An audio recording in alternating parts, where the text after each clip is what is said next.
Baby, good morning. Good morning. Good morning. Good morning. Your black coffee is ready. સપનામાં બી તું જ Baby, wake up now.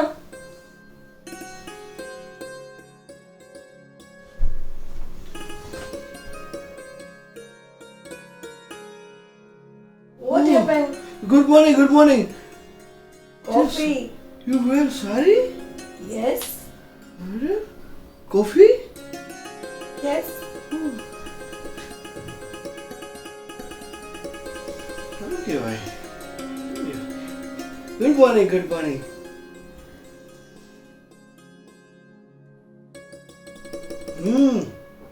Nice. Thank you.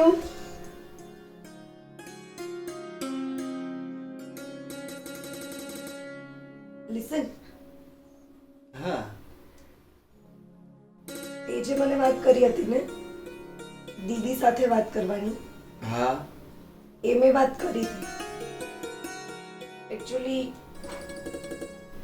ઘણી બધી વાત કરી હતી તે મને જે બોન્ડિંગ બનાવવાનું કીધું હતું ને તો એ તો મેં કર્યું but I don't think so કે એમને ગમ્યો હશે આપણો આઈડિયા કેમ તું એવું કેમ બોલે છે? અરે આપણો જે પ્લાન છે ને એ પ્લાન એકદમ માસ્ટરપીસ છે. સમજે છે ને તું? એટલે એમાં આઈ ડોન્ટ થિંક સો કે એવું કશું જ નહીં આવે. આપણે જે પ્લાન પ્રમાણે ચાલશું ને એટલે આપણો પ્લાન સક્સેસફુલ જ થશે. અને બીજી વસ્તુ કે આજે તે સારી પહેરી, દીદી સાથે સારી રીતે વાત કરી, એમની સાથે તે સારી રીતે બિહેવ કર્યું, તો અલ્ટિમેટલી આ આપણે ફેમિલીનું બોન્ડિંગ પણ વધારે થશે. આગળ જતા પપ્પા સાથે, જીજુ સાથે બી તારું બોન્ડિંગ એકદમ સરસ થશે. તો અલ્ટિમેટલી હું તો ખુશ જ થઈશ, કારણ કે મારે તો બે બાજુ ફાયદાઓ જ છે. યસ આઈ નો હા. બટ મેં તારી સાથે જે ઝઘડો કર્યો હતો ને હા હા. એના માટે સોરી યાર. You don't worry about that. No, you don't need to be sorry. It's okay. It's completely fine. I used about it. એટલે કોઈ વાત તારે સોરી કહેવાની કોઈ જરૂર નથી. It's okay. હા? એકચ્યુઅલી મને બહુ જ ગિલ્ટી ફીલ થયું કે મેં તારી સાથે એવી રીતે વાત કરી હતી. મારે નહોતી કરવી જોઈતી એ રીતે વાત. હવે જો જે થઈ ગયું ને એ પાછું તો આવવાનું નથી. અને તું કઈ જાણી જોઈને તો ગુસ્સે નહોતી થઈ, હે ને? અને હું તો આટલા ટાઈમથી સાથે રહું છું તારી, તો મને તારી ખબર જ હોય ને કે તું કોઈ વાર ગુસ્સો કરી દે, બીજા દિવસે તારા નાક ઉપર ગુસ્સો હોતો જ નથી. એ તો ખાલી થોડાક ટાઈમ માટે ગુસ્સો હોય છે, હે ને? પણ આજે આ કોફી તો બહુ જોરદાર બનાવી છે. મને એમ થયું કે કદાચ તું ઇન્ડિયા આવીને તને નથી ગમતું તો કદાચ તું હવે ડેઈલી મારા માટે સવારે કોફી પણ સર્વ નહીં કરે, પણ ના, એવું જરાય ન બન્યું. મને બહુ મજા આવી, બહુ એટલે બહુ મજા આવી. Thank you so much. એક વાત પૂછું? પૂછો પૂછો. દી અને જીજુ એપ્રોક્સ કેટલા ટાઈમથી પોપ્સની સાથે રહે છે? અપ્રોક્સિમેટલી જ્યારે હું અમેરિકા માટે જતો હતો એના થોડાક સમય પહેલાથી સાથે જ રહે છે એ લોકો. ઓકે, મતલબ આઈ ડોન્ટ માઇન્ડ બટ એ લોકો સાથે રહે છે તો મતલબ કેટલો ટાઈમ સાથે રહેવાના છે? આઈ મીન 1-2 વર્ષ કે પછી લાઈફ ટાઈમ? એકચ્યુઅલી અત્યારે હું તને પ્રોપર તો ના કહી શકું, પણ અત્યારનો સમય જોતા એવું લાગે છે કે આગળના ઘણા બધા વર્ષો સુધી સાથે જ રહેશે ને. કારણ કે એમાં એવું છે કે જ્યારથી મમ્મી ગયા ના ઘરેથી ત્યારથી દીદીએ આ ઘરને જેવી રીતે સંભાળ્યું છે ને, મને લાગતું નથી કે પપ્પાને હવે બીજું કોઈ મળે. અને દીદીએ આ ઘરને બહુ સારી રીતે સંભાળ્યું છે, તો હવે મને લાગતું નથી કે આગળ જતા વર્ષોમાં કઈ અલગ વસ્તુ આમાં થાય. તો ઘણા વર્ષો સુધી સાથે જ સંભાળશે ને બધા. અને બધા જોડે જ રહેશે. આઈ નો લાગે પણ છે. લિસન, એ લોકો આ ઘરમાં રહે તેનાથી મને કોઈ જ પ્રોબ્લેમ નથી, બટ એ અહીંયા ઘર જમાઈ છે. જો ઘર જમાઈ છે તો ઘર જમાઈ બનીને રહે. ઘરનો દીકરો તો એક જ છે, એને ઘરનો દીકરો બનવાની જરૂર નથી. ઘર પર પોપ્સની સાથે વાત કરીને બધા જ ડિસિઝન્સ તારા ચાલવા જોઈએ, નહીં કે જીજુ એમ દી. મને બીજો કોઈ પ્રોબ્લેમ નથી એ લોકો સાથે રહે નથી. બસ આ ઘર પર રાઇટ્સ તારા હોવા જોઈએ અને કમાન તારી ફોલો થવી જોઈએ, નહીં કે ડીએમ જીજુ. સમ ટોટલી એગ્રી વિથ યુ. હા, હોવા જોઈએ મારા રાઇટ્સ, અને મારો જ હક હોવો જોઈએ આ ઘર ઉપર. જીજુનો કે દીનો હક ના હોવો જોઈએ. પણ જ્યારથી મેં ઇન્ડિયા મૂક્યું, હવે બધા ડિસિઝન જો હું અમેરિકા બેસીને ઘરના લેતો હોત તો બની શકે ને કે ઘરના કોઈ સાચા કે ખોટા ડિસિઝન હું લઉં. એટલા માટે મેં દીદીને કીધું કે દીદી હવે તમે આ ઘરને સંભાળો. એટલે હવે હું એમને એ વસ્તુ ના કહી શકું કે ભાઈ દીદી તમે જે વસ્તુ કે હું પપ્પાને વાત કરું ને પપ્પા તમને વાત કરે તો આ વસ્તુ સારી નથી. So what? I don't want anything. I just want કે તને તારા રાઇટ્સ મળે, બસ. અત્યારની સિચ્યુએશન જોતા એવું લાગે છે કે હું પણ માનું છું તારી વાત સાથે, એગ્રી કરું છું કે હા મારા રાઇટ્સ હોવા જોઈએ, પણ અત્યારે મારા રાઇટ્સ નથી આ ઘર ઉપર. હું એ જ તો કહું છું અને એ જ સમજાવવા માંગુ છું. You have to fight back. એક કામ કરીએ, હું છે ને ફરીવાર પપ્પા સાથે વાત કરું. ફરીવાર પપ્પાને જેટલી વાત કરી હતી એનાથી વધારે ઊંડાણપૂર્વક પપ્પા સાથે વાત કરું અને સાથે સાથે રાઇટ્સ બાબતે બી વાત કરીશ કે ઘર તમારું છે, ઘર આપણું છે. દીદી કેટલા ટાઈમ સુધી આ ઘરમાં રહેવાના છે? હક તો તમારો અને મારો હોવો જોઈએ ને. તેમાં દીદીને પૂછવાની શું જરૂર છે? તમે અપ્રુવલ આપો એટલે આપણે ઇન્વેસ્ટમેન્ટ કરીને બિઝનેસ સ્ટાર્ટ કરીએ. Yes, you have to. હા, આ જ વસ્તુથી તને થોડુંક લાગે છે ને કે ના હું ખોટો છું આ વસ્તુથી? તો હા, હું એગ્રી કરું છું કે હા આ ઘરમાં મારા રાઇટ્સ નથી, પણ હું ફરીવાર પપ્પા સાથે વાત કરીશ, એમની સાથે બેસીને એમને સમજાવીશ કે પપ્પા તમે અત્યાર સુધી જે ચાલતું હતું that's okay, that's completely fine, but હવે તમારે આ નાઉ આઈ એમ બેક. હા, હવે હું I want my rights in this house. મળી જશે, તું જરાય ચિંતા નહીં કર. એ રાઇટ્સ બી આપણે પાછા લઈ લેશું એની પાસેથી. Anything else? નો.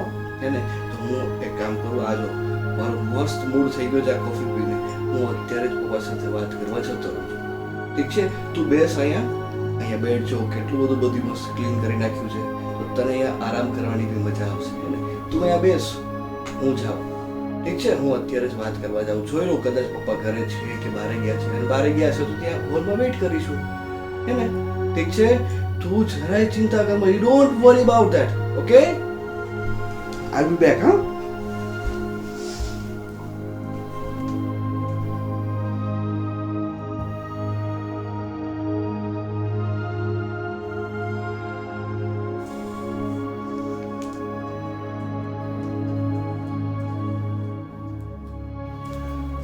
પપ્પા બેટા કેમ છે તમારી તબિયત હવે? સરસ. કેવું ચાલે છે બધું? તારે કેમ છે બેટા? બસ બહુ મજામાં. જો આવડીના હાથની કોફી પીવું છું. વાહ, સરસ. પપ્પા તમારી સાથે એક વાત કરવાની હતી મારે. હા, બોલ ને બેટા. મેં તમને વાત કરી હતી ને બિઝનેસ રિલેટેડ, હા હા. તો તમે એના ઉપર વિચાર કર્યો? તમે કહેતા હતા ને કે હું થોડો સમય આપ હું દીદી સાથે વાત કરીશ, તો એનું શું થયું? જો બેટા, મેં તને ત્યારે જ કહ્યું હતું કે હું દીદી સાથે વાત કરી લઈશ, અને આ જે મોટી રકમ છે એટલે આ પ્રકારનો નિર્ણય લેવો એ મારા એકલા હાથની વાત નથી. અને બીજું કે મારે છે ને જોલી સાથે વાત નથી થઈ શકી, કારણ કે 1-2 દિવસથી આ તે બહુ બીજી રહે છે અને તમે લોકો આવ્યા છો તો સતત બંને સાથે બધા આવો છો અને મને એવો મોકો નથી મળતો એની સાથે વાત કરવાનો. તો મોકો મળશે એટલે હું તરત વાત કરી લઈશ, તું ચિંતા નહીં કરતો. હા, બરાબર છે પપ્પા, પણ એક વાત હું તમને બીજી કહું કે આ ઘરમાં રાઇટ્સ કોના હોવા જોઈએ? મીન્સ તો કહેવા શું માંગે છે? હું કહેવા એ માંગુ છું કે આ ઘરમાં હું કાંઈ પણ વસ્તુ પૂછતો તમને જ્યારે અમેરિકા હતો ત્યારે પણ તમે એમ જ કહેતા કે હું તારી દીદી સાથે કે જીજાજી સાથે વાત કરીને તને કહું. ક્યારેક મારે થોડા ઘણા પૈસાની જરૂર પડતી તો ત્યારે બી તમે એમ જ કહેતા કે હું તારી દીદી સાથે કે જીજાજી સાથે વાત કરીને કહું. પણ ખરેખર આ ઘર તો આપણું છે ને, એટલે કે તમારું અને મારું ઘર છે, તો તમારે બીજા કોઈને પૂછવાની તો જરૂર જ નથી ને. અને જે માણસ, મારે બોલાય તો નહીં પપ્પા, પણ જે માણસ ઘર જમાઈ થઈને રહેતા હોય, હવે એમને પૂછવાની આપણે શું જરૂર પડે? તમને ખબર છે ને કે હું આટલું મોટું રિસ્ક લઉં છું. જો બેટા, તારી વાત મને વ્યાજબી લાગે છે, બરોબર? તું મોટું રિસ્ક લે છે, પરંતુ એક વાત સાથે હું સહમત નથી. તું જે રાઇટ્સની વાત કરસ તો રાઇટ્સ આપણા બધાનો છે. અને તારી બેન નથી, જીજાજી તારા જીજાજી નથી. અરે એનો તારા પર હક ખરો કે નહીં? એમ એ લોકોનો આપણા પર હક ખરો ને? તો આ રાઇટ્સ છે એ વસ્તુ આપણા ઘરમાં છે જ નહીં. અરે આપણે, તું જોશ ને કે આપણા ઘરમાં એવું કંઈ રાખ્યું છે ક્યારેય કે કોઈ પણ ડિસિઝન લઈએ છીએ ત્યારે એક સર્વખાત્યાર સારી રાખી છે આપણે ક્યારેય? તું અમેરિકા ગયો, બરોબર? તને મેં બધાય જવા દીધો ને? તું કોના રાઇટ્સ ગયો તો અમેરિકા? મારા ખુદના રાઇટ્સ. હા, અને આપણે બધાય સહમતિ આપી હતી ને તને. અને બીજી વાત, અમેરિકામાં જઈને તે મને થોડાક ટાઈમ પછી ફોન કર્યો કે પપ્પા, મારે એક છોકરી સાથે પ્રેમ થઈ ગયો છે, હું એની સાથે લગ્ન કરવા માંગુ છું. ત્યારે અમારા તરફથી કોઈ પણ જાતનો નેગેટિવ જવાબ આવ્યો હતો? અમે તારી વાત સાથે સહમત થયા હતા ને? તો એ કોના રાઇટ્સથી થયું? વાત તો તમારી સાચી છે પપ્પા. એટલે જો તમે મારી વાતનું કોઈ ખોટું નહીં લગાડતા, મારું ખાલી એટલું જ કહેવાનું છે કે હું આ બિઝનેસ પરથી કેટલો બધો પોઝિટિવ છું, તો તમે બી મને સમજો. કારણ કે નાની કે મોટી વસ્તુમાં તમે દર વખતે એમ કહો છો કે હું તારી બેન સાથે કે જીજાજી સાથે વાત કરીને પછી હું કાંઈ કહું. આ ઘર તો આપણું છે ને, અને ઘર જમાય તો જીજુ થઈને રહે છે, તો એને આપણે પૂછવાની શું જરૂર પડે? હા, નો ડાઉટ, જ્યારે હું અમેરિકા હતો ત્યારે તમે બધી વસ્તુઓ દી અને જીજુને પૂછીને કરો, મને કોઈ વાંધો નથી. પણ હવે તો હું અહીંયા આવી ગયો છું ને, તો હવે બધા રાઇટ્સ તમારા અને મારા હોવા જોઈએ ને. તમે હા કરો એટલે હું કાલથી બધી વસ્તુનું પ્રોસેસ ચાલુ કરી દઉં બિઝનેસ માટેની. અને પપ્પા, આગળ જતાં આપણી જ ફેમિલીને ફાયદો છે. હું એવું ઈચ્છું છું કે આપણી ફેમિલીને વધારેમાં વધારે ફાયદો થાય. આમાં વધારે સમય જશે તો કંપની એનો માઇન્ડ ચેન્જ કરી નાખશે. જો બેટા, બિઝનેસ તો જિંદગીમાં થતો રહેવાનો છે. આ બધું તને ક્યારે સૂઝ્યું? કે તું અમેરિકા ગયો ત્યારે ને? 3 વર્ષ પહેલા તારા મનમાં આવી કોઈ ઈચ્છા હતી? અને બીજી વસ્તુ મને એક નથી સમજાતી કે આપણે ભારતીય છીએ, આપણે ઇન્ડિયન છીએ, અને અમેરિકામાં આ બધું રાઇટ્સ ને એ બધું ચાલે છે. આપણે ઇન્ડિયામાં એવું નથી હોતું. આપણે લાગણીના સંબંધથી જોડાયેલા છીએ, આપણે હકની વાત નથી કરતા. તમારી વાત સાચી પપ્પા કે આપણે ઇન્ડિયન છીએ, આપણે લાગણીઓથી જોડાયેલા છીએ. તો મારી લાગણીઓનું શું? બેટા, તારી લાગણીઓ હું સમજુ છું, એટલે જ હું તને ના નથી પાડતો. હું તો ફક્ત આવડું મોટું જો રિસ્ક લેવાની વાત કરે છે ને, એના માટે તારા બેન બનાવીની સલાહ લેવા માંગુ છું. પપ્પા, તમે ના નથી પાડતા, પણ તમે હાય હજુ સુધી પાડી નથી. તમે દર વખતે મને એક જ વસ્તુ કહો છો કે બેટા, હું તારી દીદી અને જીજાજી સાથે વાત કરીને કહીશ.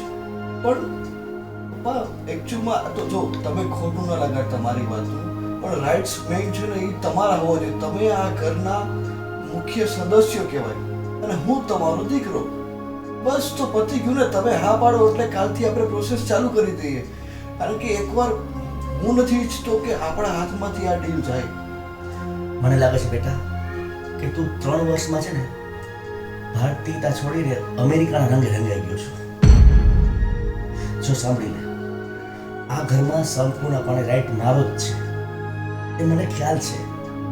પણ કૌટુંબિક ભાવના હોય કે ન હોય, આપણે કોઈ પણ પ્રકારના ડિસિઝન સમૂહમાં સાથે મળીને લેતા આવ્યા છે. વર્ષોથી આપણી પરંપરા છે. અને દીદી અને જીજાજી તારા કરતા મોટા છે કે નહીં? તું ઘરમાં સૌથી નાનો છો, તો તારા વિશે કોઈ પણ નિર્ણય લેવાનો હક અમને બધાને છે. એ અમારો રાઈટ છે. ભલે નક્કી તારે કરવાનું છે કે તારે શું કરવું, એ તારો રાઈટ છે. પણ તું સાચું કરે છે કે ખોટું કરે છે એ વિચારવાનો રાઈટ તો અમને છે જ. પણ પપ્પા, હું વિચારવાની ક્યાં ના પાડું છું?